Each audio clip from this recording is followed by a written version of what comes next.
जय हिंद। मैं नाजिश फराज, आप देख रहे हैं द लोकल जर्नलिस्ट। खबरें अंतर्राष्ट्रीय स्तर की। रूस की तरफ से लड़ रहे 20 भारतीयों के लिए चिंतित है भारतीय सरकार। भारत ने कहा है कि वह अपने लगभग 20 नागरिकों को वापस लाने की कोशिश कर रहा है जो रूस में सेना में फंसे हुए हैं। ऐसी खबरें आई थीं कि भारतीय नागरिकों को रूस ने यूक्रेन में लड़ने के लिए भेजा है। भारत रूस में फंसे अपने करीब 20 नागरिकों को वापस लाने की कोशिश कर रहा है। बताया जाता है कि इन लोगों को यूक्रेन में लड़ने के लिए भेजा गया है।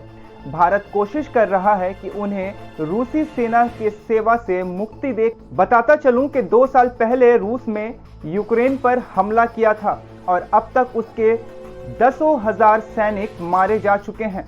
हालांकि युद्ध थमने का फिलहाल कोई आसार नजर नहीं आ रहा है, बल्कि हाल के दिनों में रूस ने हमले और तेज कर दिए हैं। समाचार एजेंसी AAFP ने खबर छापी थी कि यूक्रेन के युद्ध में कई भारतीय भी रूस की तरफ से लड़ रहे हैं। बताया जाता है कि इन लोगों को यूक्रेन में लड़ने के लिए भेजा गया है। भारत कोशिश कर रहा है कि उन्हें रूसी सेना की सेवा से मुक्ति देकर वापस भेज दिया जाए। 2 साल पहले रूस ने यूक्रेन पर हमला किया था और अब तक उसके दसों हजार सैनिक मारे जा चुके हैं। हालांकि युद्ध थमने का फिलहाल कोई आसार नजर नहीं आ रहा है, बल्कि हाल के दिनों में रूस ने हमले और तेज कर दिए हैं। समाचार एजेंसी AAFP ने खबर छापी थी कि यूक्रेन युद्ध में कई भारतीय भी रूस की तरफ से लड़ रहे हैं। इन सैनिकों ने बताया कि उन्हें बढ़िया तनख्वाह और रूसी पासपोर्ट का लालच देकर सेना में भर्ती किया गया और फिर उन्हें मोर्चे पर भेज दिया गया। अब भारत सरकार इन लोगों को लेकर चिंतित नजर आ रही है। भारतीय विदेश मंत्रालय के प्रवक्ता रणधीर जायसवाल ने संवाददाताओं से कहा, हमारी जानकारी में लगभग 20 लोग वहां फंसे हुए हैं। हम पूरी कोशिश कर रहे हैं कि उन्हें सेवा मुक्ति मिल जाए। इसके लिए हम दिल्ली और मॉस्को दोनों ही जगह पर रूसी अधिकारियों से संपर्क में हैं।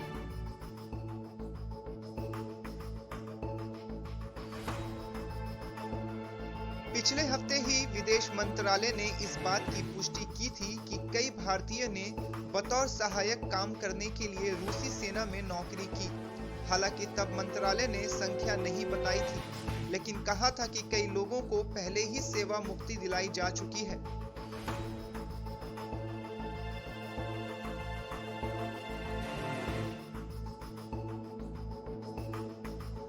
आपको बताता चलूं कि भारत और रूस दोनों ही ने इस बारे में कुछ नहीं कहा है कि इन लोगों को यूक्रेन में लड़ने के लिए भेजा गया है या नहीं। जायसवाल ने कहा कि मंत्रालय ने लोगों से कहा था कि युद्ध क्षेत्र में ना जाएं।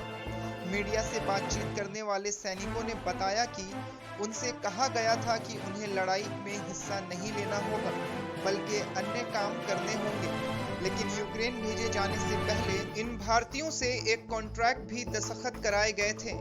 रूसी भाषा में लिखी ये कॉन्ट्रैक्ट रशियन फेडरेशन की सेना में सैन्य सेवा के बारे में है और इसमें सीधी लड़ाई में हिस्सा लेना व बिना किसी सीमा के रूसी लोगों के लिए काम करने की शर्तें भी हैं। विश्लेषक कहते हैं कि भारत से भर्ती किए गए ये लोग रूस के दुनिया भर से सैनिक भर्ती करने के अभियान का हिस्सा भर हैं और अन्य कई देशों के लोगों को रूसी सेना में भर्ती करके यूक्रेन के मोर्चे पर भेजा गया है। इससे पहले बहुत से नेपाली लोगों को रूस जाकर यूक्रेन में लड़ने की भी खबरें आई थी। दिसंबर में नेपाल ने बताया था कि यूक्रेन में रूस की ओर से लड़ते हुए उसके 6 नागरिक मारे गए। उसके करीब एक हफ्ते बाद नेपाल के अखबार प्रधानमंत्री पुष्प कमल के हवाले से लिखा कि फरवरी 2022 में यूक्रेन पर हमले की शुरुआत के बाद से 200 से ज्यादा नेपाली नागरिक रूसी सेना में शामिल हुए हैं। दहल ने यह भी कहा कि नेपाल सरकार के पास जानकारी है कि यूक्रेन की सेना में भी नेपाली काम कर रहे हैं।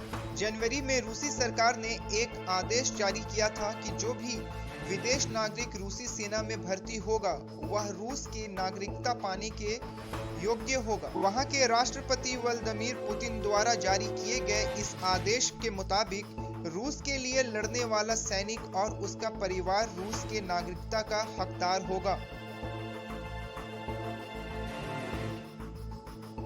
एक अनुमान के मुताबिक 2 साल में रूस 3 लाख से ज्यादा सैनिक यूक्रेन में खो चुका है। वह न सिर्फ साजो सामान बल्कि सैनिकों के लिए भी विदेशों पर निर्भर होता जा रहा है। अब देखना ये होगा किस तरह भारतीय सरकार अपने 20 नागरिकों को रूस के सैनिकों के चुंगल से निकालकर वापस भारत लेकर के आती है। फिलहाल के लिए सिर्फ इतना ही। देश, दुनिया और राज्य की अन्य खबरों के लिए देखते रहें द लोकल जर्नलिस्ट। धन्यवाद।